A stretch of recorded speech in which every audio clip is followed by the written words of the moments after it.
Hello दोस्तों, मेरा नाम अनिकेत सिंह है और द रियल गाइड चैनल में आप लोगों का स्वागत है। आज हम लोग यहाँ बात करने हैं आईबीपीएस एसओ का जो प्रीलिम्स एग्जामिनेशन है, जो 30 अगस्त को शेड्यूल्ड है, उसके बारे में।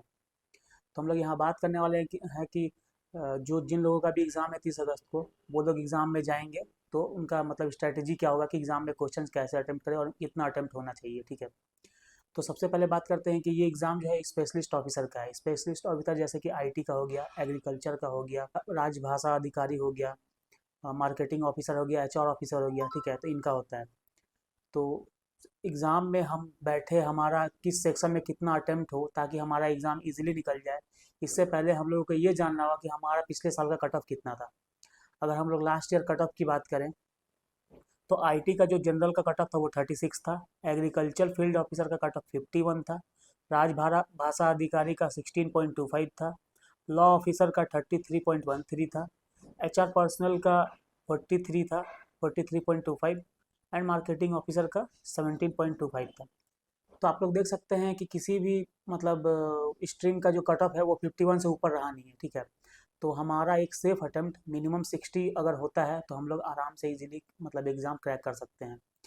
तो हमें 60 का टारगेट लेकर चलना है। ठीक है, तो अब हम लोग एग्ज़ाम पैटर्न की बात करें तो एग्ज़ाम पैटर्न इसमें 3 सब्जेक्ट आता है। सबसे पहला हो गया रीजनिंग, जिसमें 50 क्वेश्चन होता है, 50 मार्क्स का होता है।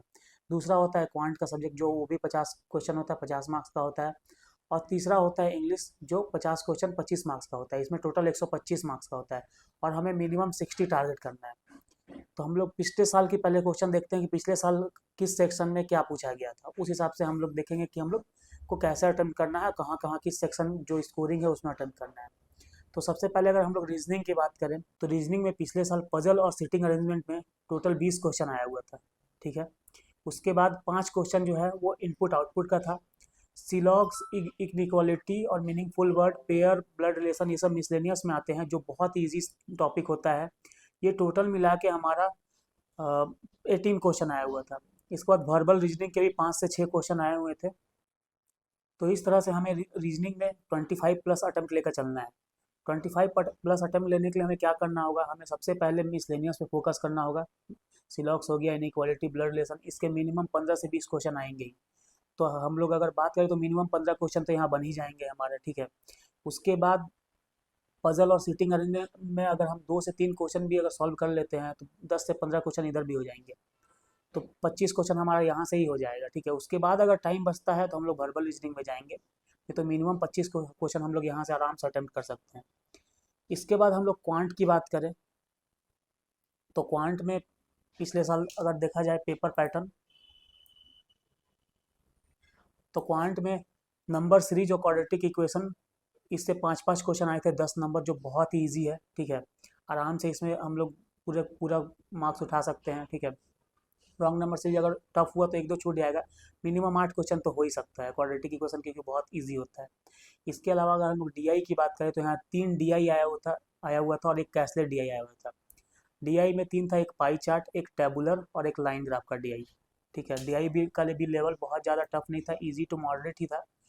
ठीक है, और एक कैसलेट डीआई हुआ था। कैसलेट डीआई थोड़ा डिफिकल्ट होता है, तो उसे हम लोग बाद में अटेम्प्ट करेंगे। ठीक है, उसके बाद क्वांटिटी कंपैरिजन का 5 क्वेश्चन था और अरिथमेटिक के 15 क्वेश्चन थे।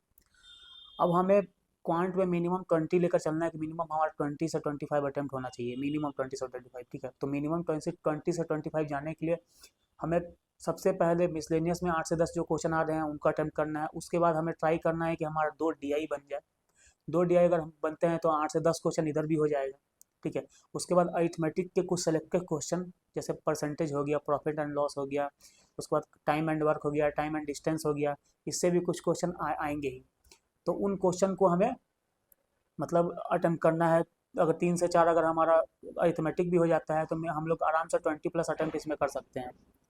इसके बाद अगर हम लोग इंग्लिश की बात करें पिछले साल, ठीक है, तो इंग्लिश में जो हमारा क्वेश्चन आया वो था 50 क्वेश्चन, जो 25 मार्क्स का होता है। इसमें जो 20 मतलब 2 आरसी ही आया था, इसमें 20 मार्क्स मतलब 20 क्वेश्चन आरसी के ही थे।